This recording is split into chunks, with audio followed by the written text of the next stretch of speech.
Hello students, I am Shalini Arora from Department of Commerce, Government National College, and today we are going to do the topic of Consumer Protection Act 1986. The act is studied as per the syllabus of Chaudhary Devilal University and it is studied under the subject Allied Business Law. So continuing with the Consumer Protection Act 1986, as the name suggests, we are concerned about the protection of the consumers. And you all know who is a consumer. A consumer is the king of the market. The one who buys the things from the producers, manufacturers, traders, retailers and use them for his own satisfaction and personal use. These are not meant to be resale or further sale by the consumers. Whatever goods are purchased by the consumer are consumed by the consumer itself. And he or she uses the goods for his own satisfaction. So it is important that he is satisfied. And consumer satisfaction is the main objective of any firm or any producer. And it is very important that the consumers are satisfied by giving them good quality products and products that are free from any defects or any bad quality. But since we are talking about consumer satisfactions, their priority is the main by the manufacturer. But from our day-to-day life, we see that a consumer is exploited. There are many ways in which the consumer is exploited. He is cheated in one way or the other. Here I am enumerating a few ways in which the consumer is cheated. Number 1, short wait. Short wait means whenever we go to the shopkeeper or retailer, whenever he weighs the things and gives us, we are paying for him full price, but he is giving us things in less quantity. Like we have asked for 1 kg of sugar, but while weighing, he has cheated us and he has given us 900 or 950 grams and we are paying him for 1 kg. Number 2, poor quality. Poor quality means the things are not as per the quality or not as per the standards. It can happen in case of durable products, electronic products, garments, etc. Third is adulteration. The third, another way of cheating is adulteration. Adulteration means mixing the goods. Like in turmeric, they can add some yellow powder. In red chilies, they can add some red stones. The things are not properly cleaned. There is mixing of dalda ghee in pure ghee. Means the things, high quality things are mixed with low quality things and the prices are charged for high quality things. Number 4, supply of fake goods. Fake goods means the copied goods. Copied goods means they are not of original quality. They are just using the name and the goods are not of the name they are using. Like they are using the name of Levi's jeans, tag is of Levi's, but actually the jean is of very local production or very poor quality. Then is black marketing. Black marketing means selling the goods at a higher price. Means whenever they are in market or whenever there is to be made supply, they don't supply the goods in the market, but when the season is over, they supply the goods at a very high rate. Means making the shortage and then selling them at a high price. Then delivery of goods not on schedule. Suppose we have taken the goods or purchased goods from some distant place, at a far place, and the seller has promised us to deliver the goods on some particular date, but he does not deliver the goods on that date. So he is trying to cheat us or whatever the intention is, but whenever we need the goods, they are not delivered to us on that date. So it means that delivery of goods is not as per schedule. Then 7th point is doubtful and false advertisements. Like on TV, internet, newspapers, we are often convinced about the goods through advertisements. Normally the purchasing is done on the basis of advertisements. we believe in advertisements, what is said on the advertisements, and we go to purchase that product only. But after using and after purchasing the product, we find that the product is not as per the standard, or it is not as per mark, or it is not useful for the purpose that we have used it. So it is also a case of cheating for the consumer. Then is high prices. Sometimes the thing we have purchased from a seller is of very high price, and the same good or same product is available at a very reasonable price in the market. So it is also a case of consumer exploitation, consumer cheating. So these are few cases through which the consumer can be exploited. I'm once again repeating. Number 1, short weight or measure. Number 2, poor quality. Number 3, adulteration. Number 4, supply of fake goods. Number 5, black marketing. Number 6, delivery of goods not on schedule. Number 7, doubtful and false advertisements. And number 8, high prices. Now, we are talking about how we can protect the consumer. Since our topic is Consumer Protection Act, so now we will study about what is actually consumer protection. It means protection of the consumers from their exploitation by the unfair trade practices of producers and sellers. Means protection of the consumers from their exploitation. From how to protect, or from where to protect? From the exploitation by the unfair trade practices. Exploitation कौन कर रहा है? Unfair trade practices किसकी? Producer और seller की. जो producer और seller unfair trade practice करते हैं और उसकी वजह से कंज्यूमर्स एक्सप्लॉइट होते हैं, उसकी प्रोटेक्शन के लिए हम क्या वर्ड यूज़ करते हैं? Consumer protection. कंज्यूमर प्रोटेक्शन में क्या क्या इंक्लूड होता है? What is included in consumer protection? Now we will find out.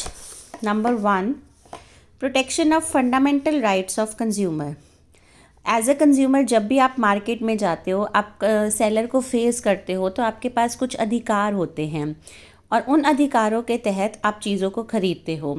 तो कंज्यूमर प्रोटेक्शन एक्ट आपको आपके उन राइट्स को, अधिकारों को प्रोटेक्ट करता है ताकि आप सेलर के द्वारा चीट ना किए जाएं. Number 2, freeing them from exploitation. उनको एक्सप्लॉयटेशन से फ्री कराना.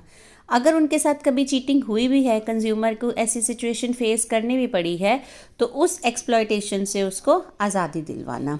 Number 3, creating consumer awareness. Awareness मतलब जागरूकता. लोगों को, कंज्यूमर्स को अवेयर करवाना कि मार्केट में जाते हुए, चीज़ें खरीदते हुए उनके पास क्या क्या अधिकार होते हैं.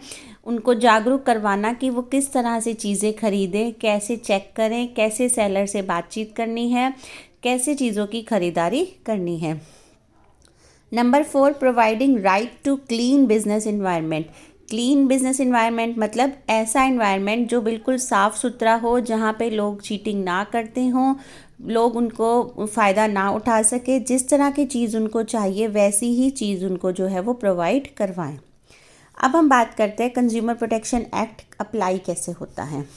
कंज्यूमर प्रोटेक्शन एक्ट इंडिया में 1986 में बना था और ये पूरे भारत के लिए बना था. It applies to whole of India, पर ये जम्मू और कश्मीर राज्य में लागू नहीं होता.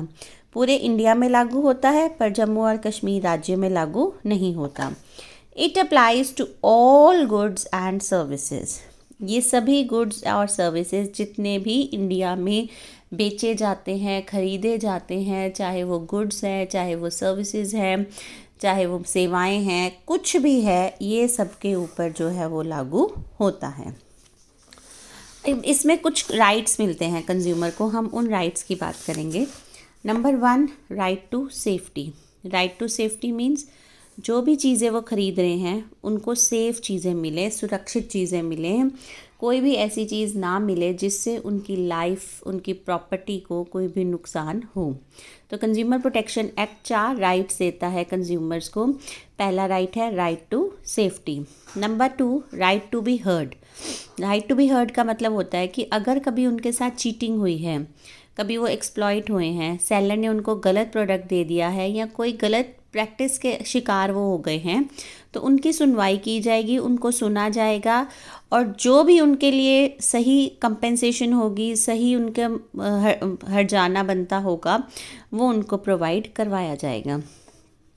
Right to consumer education. Consumer education means लोगों को जागरूक करना, उनको बताना कि वो कैसे कैसे नकलची या कैसे कैसे धोखेबाजों से बच सकते हैं। तो इसके लिए उनको प्रॉपर एजुकेशन देना, उनको प्रॉपर नॉलेज देना, इसके लिए सरकार अलग अलग जागरूकता कैंप लगाती रहती है टाइम टू टाइम, जहाँ पे लोगों को एजुकेशन और इन्फॉर्मेशन दी जाती है कि वो अपने आप को कैसे बचा सकते हैं इन धोखेबाजों से या गलत चीज़ें खरीदने से।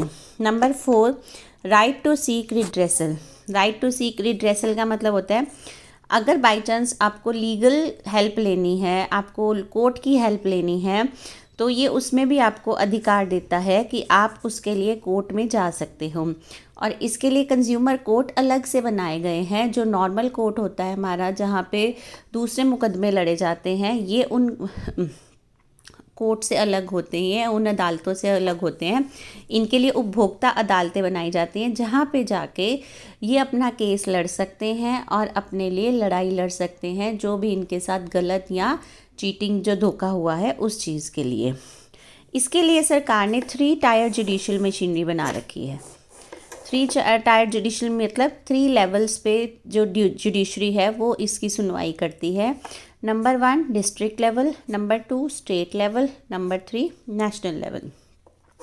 डिस्ट्रिक्ट लेवल जो सबसे लोअर लेवल होता है, जो आपके शहर में होता है, सबसे पहले उपभोक्ता को जाना होता है डिस्ट्रिक्ट लेवल पे।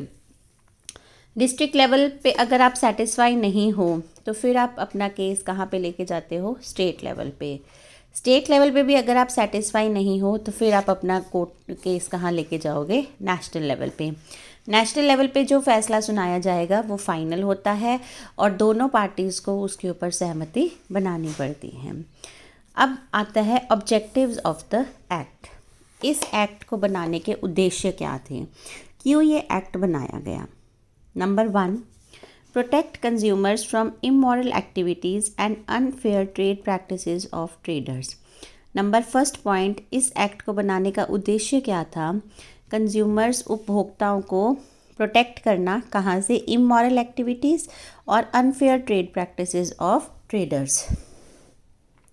मीन्स जो उपभोक्ता हैं, अगर वो किसी भी ट्रेडर, किसी भी व्यापारी के इमोरल एक्टिविटीज़, उसने कोई गलत काम किया है या अनफेयर ट्रेड प्रैक्टिस जो नहीं करनी चाहिए थी, जो कंज्यूमर के लिए नुकसानदायक है, अगर उसने ऐसी कोई प्रैक्टिस की है तो वो उसके कंज्यूमर को क्या देता है? प्रोटेक्शन। फर्स्ट पॉइंट क्या है? Protect the consumers from immoral activities and unfair trade practices of traders.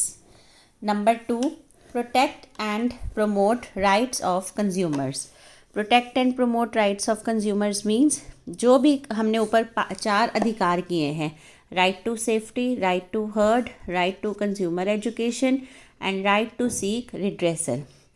तो कंज्यूमर प्रोटेक्शन एक्ट का उद्देश्य क्या है कि इन अधिकारों को रक्षा करना और इन अधिकारों को प्रमोट करना, लोगों में जागरूकता लेके आना कि आपको ये अधिकार जो है वो प्रदान किए गए हैं, आप इनको यूज़ करो और इनकी रक्षा भी वो करेंगे through consumer protection act 1986। Number 3 to set up consumer protection councils. Consumer protection councils बनाई गई हैं। कोर्ट में जाने से पहले कंज्यूमर प्रोटेक्शन काउंसिल में जाना पड़ता है। काउंसिल आपको गाइड करती है कि आप किस तरह से अपना जो लीगल एक्शन है वो ले सकते हैं अगर आपके साथ किसी भी तरह की धोखेबाजी या चीटिंग हुई है। तो आपको बताते हैं इसके लिए सरकार ने क्या किया है। इस एक्ट के अकॉर्डिंगली उन्होंने कंज्यूमर प्रोटेक्शन काउंसिल जो है वो सेटअप कर रखी है। Number 4 to redress disputes of the consumer. Consumer के जो भी डिस्प्यूट्स हैं, डिस्प्यूट्स किसके साथ होंगे यहाँ पे? सेलर के साथ या जो ट्रेडर, जो व्यापारी है जिससे हमने कोई चीज़ खरीदी है। तो अगर आपका उसके साथ कोई झगड़ा है, कोई डिस्प्यूट है, तो वो भी आपकी सुनवाई कहाँ पे की जाएगी? कंज्यूमर प्रोटेक्शन एक्ट के अंडर जो 3 टायर सिस्टम है या जो कंज्यूमर प्रोटेक्शन काउंसिल जो है वो बनाई गई है, वहाँ पे जाके आप अपनी कंप्लेंट कर सकते हो। अपनी जो कंप्लेंट है वो फाइल करोगे और उसके अकॉर्डिंगली आपकी जो है वो सुनवाई की जाएगी। Number 5, to make provision for quasi judicial machinery to control marketing. Quasi judicial machinery का मतलब होता है कि ऐसा सिस्टम कि कल को जो भी जजमेंट आएगी वो सबके ऊपर लागू होगी और कोई भी उस डिसीजन को या आदेश को कॉन्ट्रावर्ट नहीं कर सकता, ताकि एक ये रूल बन जाए कि कल को अगर किसी के साथ भी कोई चीटिंग होती है तो वो सेम चीज़ दूसरों पे भी अप्लाई होगी। तो ये थे हमारे कुछ ऑब्जेक्टिव्स जो हमारे एक्ट के अकॉर्डिंगली आते हैं। Number 1, protect consumers from immoral activities. Protect the consumers from immoral activities and unfair trade practices of traders. Number 2, protect and promote rights of consumers. Number 3, to set up consumer protection councils. Number 4, to redress disputes of the consumers. Number 5, to make provision for quasi judicial machinery to control marketing. ये हमारे 5 objectives हैं जो हमारे consumer protection act के लिए बनाए गए हैं। इन ऑब्जेक्टिव्स को हमने अचीव करना है।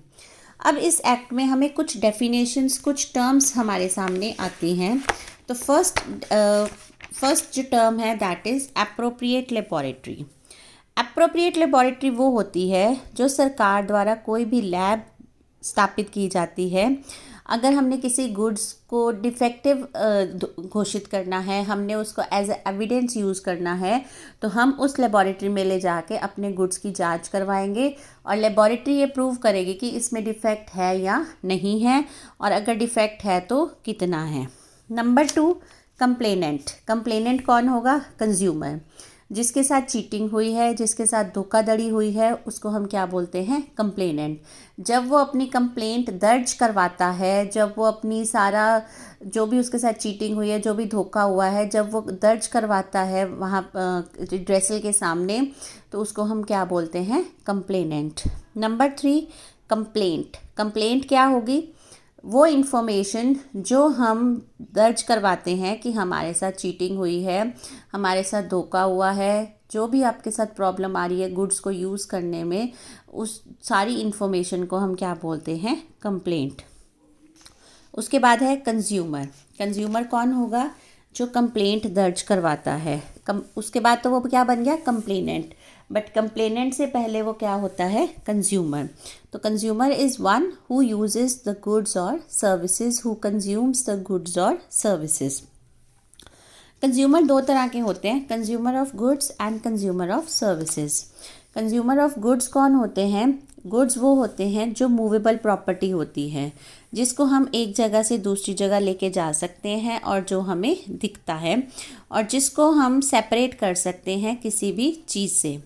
और सर्विसेज होती हैं जो इनटैंजिबल होती हैं, जैसे बैंकिंग है, फाइनेंशियल है, इंश्योरेंस है, ट्रांसपोर्ट है, एंटरटेनमेंट है, जो चीज़ हमें नहीं दिखती और जो इमूवेबल होती है और ना ही जिसको हम देख सकते हैं, हम सिर्फ उसको क्या कर सकते हैं? Feel. Next is consumer dispute. Consumer dispute क्या होता है? कंज्यूमर डिस्प्यूट मीन्स जो कंज्यूमर का झगड़ा होता है, जो उसको कंप्लेंट होती है सेलर से या सेलर के प्रोडक्ट से, उसको हम क्या कहते हैं? Consumer dispute. मींस जिस बात पे उसको लगता है कि मेरे साथ चीटिंग हुई है, चाहे वो लो क्वालिटी है, चाहे वो फॉल्स एडवर्टीजमेंट है, चाहे वो ब्लैक मार्केटिंग है, जिस भी चीज़ पे उसको इशू है, that is known as consumer dispute. उसके बाद डिफेक्ट एंड डेफिशिएंसी। डिफेक्ट क्या होता है? जब गुड्स में फॉल्ट आ जाता है, उसको हम क्या बोलते हैं? डिफेक्ट। नॉर्मली हो सकता है बैड क्वालिटी हो सकती है, कलर फेड हो सकता है, कम वेट हो सकता है, कोई इलेक्ट्रिकल चीज़ में कोई डिफेक्ट है, कोई प्लग निकला हुआ है, कोई वायर निकली हुई है, उनको हम क्या बोलते हैं? डिफेक्ट। डेफिशिएंसी होता है फॉल्ट इन सर्विस। हम रेस्टोरेंट में जाते हैं खाना खाने, वहाँ पे खाना टाइम से नहीं आता, खाना आता है तो ठंडा होता है या उसका टेस्ट अच्छा नहीं होता, उसमें से कोई स्मेल आ रही होती है। These all are known as deficiency. जैसे हम ट्रेन्स में ट्रैवल करते हैं तो अगर ट्रेन्स लेट होती हैं तो this is deficiency in the services. Goods नहीं है, वो हमें सर्विस प्रोवाइड कर रहे हैं कि वो हमें एक जगह से दूसरी जगह लेके जा रहे हैं, तो उसको हम क्या बोलते हैं, डेफिशिएंसी। गुड्स और सर्विसेज हम ऑलरेडी डिस्कस कर चुके हैं। Goods which are tangible, which are movable, जिनको हम देख सकते हैं, सेपरेट कर सकते हैं, मूव कर सकते हैं। Services which are not seen but they are only felt. हम ब्यूटी पार्लर जाते हैं, हम वहाँ पे सर्विसेज लेते हैं। हम बैंक में जाते हैं, हम वहाँ पे सर्विसेज लेते हैं। हम रेलवेज़ में ट्रैवल करते हैं, तो दीज ऑल आर सर्विसेज। हम उनको घर नहीं लेके आते हैं, हम वहीं पे अवेल कर लेते हैं। Manufacture is one who manufactures, who makes the things. Manufacture कौन होता है, जो चीज़ें बनाता है। Number two, next is trader. Trader कौन होता है, जो चीज़ें बनाता नहीं है बट मैन्युफैक्चर से लेके उनको आगे बेचता है, उसको हम क्या बोलते हैं, ट्रेडर या व्यापारी। और मैन्युफैक्चर कौन होता है, जो निर्माण करता है, जो निर्माता होता है। Next is restrictive trade practices. Restrictive trade practices कौन सी होती हैं, जो सरकार द्वारा रिस्ट्रिक्ट की गई हैं कि आप इन चीज़ों को नहीं करोगे, जैसे प्राइजेस कंट्रोल करने, सप्लाई कंट्रोल करनी। और अगर आप ऐसी चीज़ें करते हो तो उसको हम क्या बोलते हैं, रिस्ट्रिक्ट। रिस्ट्रिक्टिव मतलब जिसको सरकार ने रोक रखा है, उसके ऊपर पाबंदी लगा रखी है। जैसे जो सरकार ने प्राइस फिक्स कर रखा है, अगर आप उस प्राइस से जाके बढ़ा के या कम करके, दोनों केसेस हो सकते हैं, अगर आप उस दोनों केसेस में चीज़ों को बेचते हो तो फिर उसको हम क्या बोलते हैं, restrictive trade practice. Unfair trade practice क्या होती है, अनफेयर होती है जो सही नहीं होती, मतलब एज़ पर मार्केट वो सही नहीं मानी जाती है, वो गलत मानी जाती है। जैसे आप अपनी सेल को बढ़ाने के लिए कोई भी अनफेयर मेथड यूज़ करते हो, कोई गलत स्टेटमेंट बनाना शुरू कर देते हो, कम प्राइस पे बनाते हो, या लॉटरी हो गई, गिफ्ट्स देने शुरू कर दिए, लोगों के गुड्स को नुकसान पहुंचाना शुरू कर दिया, डुप्लीकेट्स गुड्स बेचने शुरू कर दिए, तो ये सब किस में आती हैं, अनफेयर ट्रेड प्रैक्टिसेस। तो ये टर्म्स हैं जो कंज्यूमर प्रोटेक्शन एक्ट में आती हैं, जो जब हम इसको आगे अच्छी तरह डिटेल में पढ़ेंगे तो ये टर्म्स हमें बार बार आएंगी, तो इनका मीनिंग जो समझना वो बहुत इम्पॉर्टेंट होता है। तो ये था कंज्यूमर प्रोटेक्शन एक्ट की इंट्रोडक्शन, ऑब्जेक्टिव्स, क्या क्या राइट्स मिलते हैं कंज्यूमर को, जो डिफरेंट टर्म्स हैं वो आपके सामने आएंगी। इन सब को स्टडी करने के बाद हम कंज्यूमर प्रोटेक्शन एक्ट के बारे में ये कह सकते हैं कि consumer protection act basically disputes को डील करता है, प्रैक्टिसेस को डील करता है एक ट्रेडर और कंज्यूमर के बीच में। प्रैक्टिस रिस्ट्रिक्टिव भी हो सकती है, अनफेयर भी हो सकती है और इमोरल भी हो सकती है। अगर उसकी इन तीनों प्रैक्टिसेस की वजह से कंज्यूमर के साथ कोई भी चीटिंग हुई है, कोई भी धोखाधड़ी हुई है, तो वो इन चीज़ों के अगेंस्ट कहाँ पे जा सकता है, कंज्यूमर प्रोटेक्शन काउंसिल में, और उसकी आगे कंप्लेंट कर सकता है, जिसके लिए कंज्यूमर प्रोटेक्शन एक्ट में 3 टायर जुडिशियल मशीनरी जो है वो प्रदान की गई है। तो कंज्यूमर को प्रोटेक्शन दिलवाने के लिए कंज्यूमर प्रोटेक्शन एक्ट 1986 जो है वो बनाया गया है। तो आज के लिए इतना ही, इस टॉपिक को हम आगे कंटिन्यू रखेंगे। Thank you.